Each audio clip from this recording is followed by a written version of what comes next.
Karena hanya menggantungkan hidup sebagai petani, kehidupan Pak Tarno sangat pas-pasan.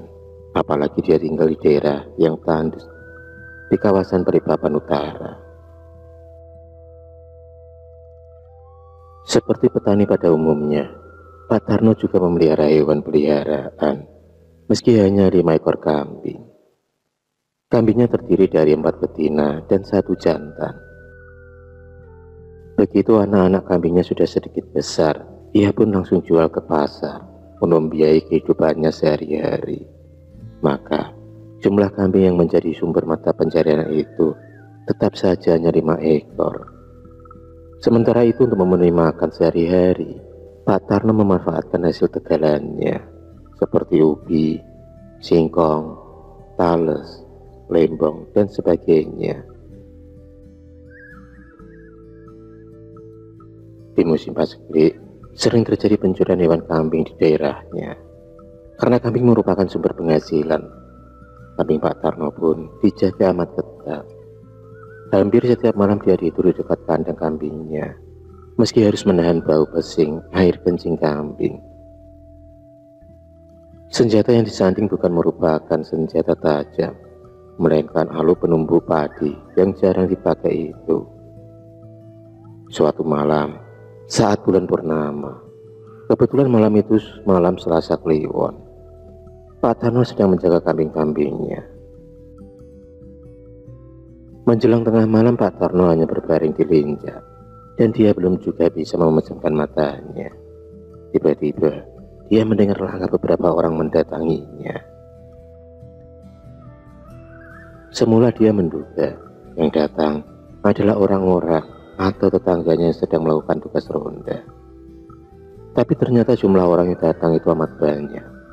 Sebagian ada yang membawa peralatan lengkap untuk mengubur orang yang meninggal, seperti keranda mayat, tempayan air untuk memandikan jenazah, macam-macam bunga dan siwur. Ada pula yang membawa kain kafan, sekop, meteran, pacul, dan sebagainya.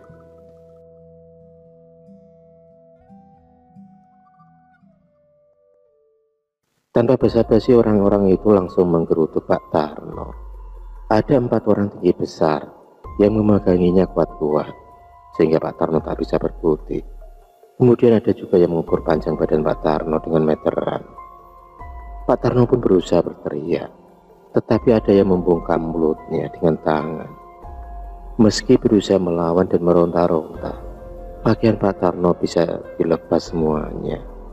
Tidak tahu dari mana itu beroleh. Tahu-tahu ada beberapa orang menyiraminya dengan air bunga yang diambil dari tempayan. Pak Tarno pun terheran-heran, sebab meski belum meninggal, tapi orang-orang itu membungkusnya seperti jenazah. Terang saja Pak Tarno gelagapan, tapi mereka tetap nekat dan memasukkan Pak Tarno ke dalam keranda, lalu diusungnya menuju ke tempat pemakaman. Di tempat pemakaman, Pak Tarno mendengar orang-orang itu sedang menggali lubang kubur. Suara nafas menggali kubur itu terdengar ngos-ngosan. Sesekali terdengar pembicaraan, tapi tak jelas artinya. Setelah lubang kubur selesai digali, Pak Tarno lalu dikeluarkan dari keranda. Ketika diangkat dan akan dimasukkan ke dalam lubang kubur, Pak Tarno kembali meronta-ronta. Tapi sebelum dimasukkan ke dalam lubang kubur, tiba-tiba ada sinar lampu senter menerangi rombongan pelayat itu.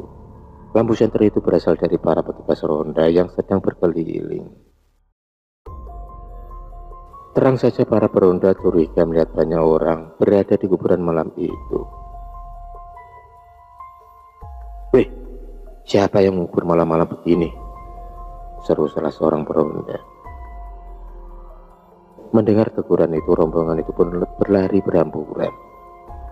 Pocong yang berisi Pak Tarno langsung dilepas orang-orang yang berada di atas lubang kubur tersebut. Karuan saja tubuh Pak Tarno jatuh ke dalam lubang kubur. Ketika orang-orang itu dikejar para peronda, mereka cepat sekali menghilang. Peronda segera memeriksa lubang kubur. Mereka kaget melihat wajah Pak Tarno menyembul dari pocongan dan berteriak minta tolong. Semula para peronda nyaris berlarian, takut melihat pocongan bisa bergerak-gerak. Tapi setelah tahu pocongan itu benar-benar manusia hidup, mereka pun dengan cepat menolong. Terlebih lagi ternyata yang di pojok itu adalah warga setempat. Pak Tarno yang bugil itu lalu dipinjami sarung dari peronda. Sampai di rumah, Pak Tarno dirawat semestinya. Setelah ditanyakan pada salah satu paranormal, rumah Pak Tarno memang angker dan sering didatangi lelembut. Maka Pak Tarno diberikan sebuah penangkal oleh paranormal tersebut. Akhirul kalam. Wassalamualaikum warahmatullahi wabarakatuh.